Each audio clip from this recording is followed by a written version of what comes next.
Hele, tady jsou pandy. Panda.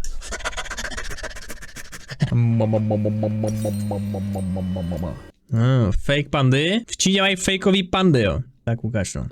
Attention to China, where zoo goers have been left outraged because the pandas they were obsessing over were actually painted dogs. To byli namalovaní psy? Some zoo visitors realized this when the so-called pandas started barking and panting. Panda? That's as black and white as... Here's a report. Not everything is black and white, but the appearance of a panda? That's as black and white as it can get. Quite literally. But apparently... To je ono? Not in a Chinese zoo. Aha. Tak to jde mega vidět na něm, ne, ale to je fakt, to je pes, no, to jde vidět, ne. Čumné. Noticed anything odd? It's obvious. Those animals are not pandas. Which is Jak to může někdo věřit, že to je panda? why a zoo in China's Shanwei city in the Guangdong province is dealing with pandemonium. Hele, tady jsou pandy. Panda. The pun. Jesus. Zoogoers are outraged. They were cooing over the so-called pandas when they made the discovery that we did. They saw that the apparent pandas were panting, yawning, and barking. For barking out loud, if that... Panda začala štěkat. No prdele, to může covid, ne? A Bill Gates? That's not a tell. It wasn't long before people figured out that this could only mean one of... A to je pravá panda, to poznám už. ...two things. Either jsem viděl Kung Fu Pandu 3krát, to mě neoblbnou, fakt. They had just discovered a barking panda and they were going to be rich. Or the pandas were actually painted dogs. Alas, it was the second bit. The zoo was running a scam by not so subtly disguising the dogs. Though when the zoo was accused of this, was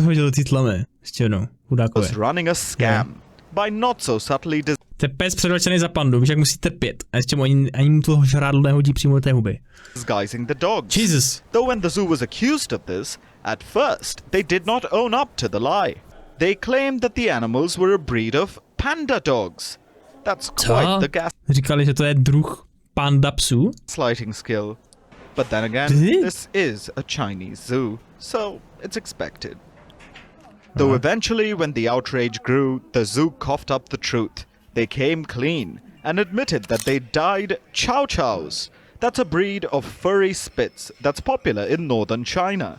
Now, the visitors are demanding their money back. Only time will tell if that happens, because by the looks of it, fake panda dogs are the new normal in China. As bizarre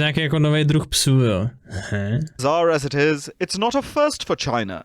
In May, a similar case emerged in the Jiangsu province when a group of fake pandas were discovered. Again, Jak to jako udělali? Skřížili psa s pandou? Nebo co, more?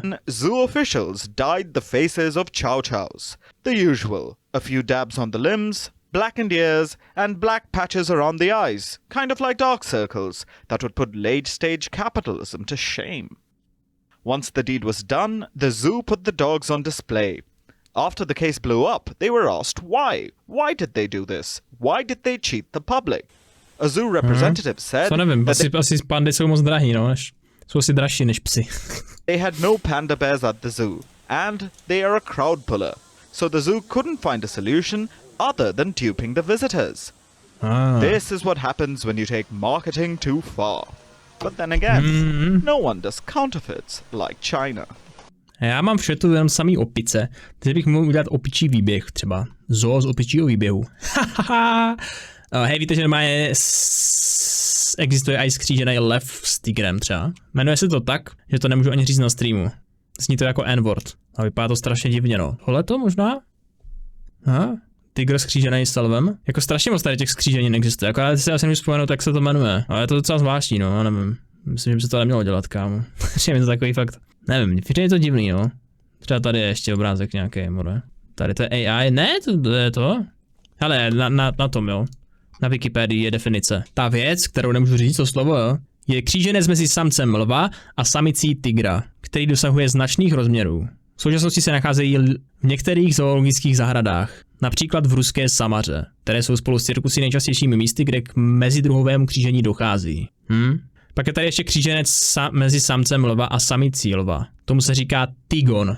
To actually můžu říct tady na Twitchi, to je paráda. A to vypadá zase takhle. Počkej, tak to vypadá ale strašně divně třeba. To je možná je to nějaký divný obrázek, jo, ale tohle je samec tigra a samice lva. Skříženina. To už je trochu divný. Drsný, bro. Ale já nevím, no, na každá skříženina asi vypadá jinak, podle mě, no. Tady těch věcí. Se každý kus bude jiný, no.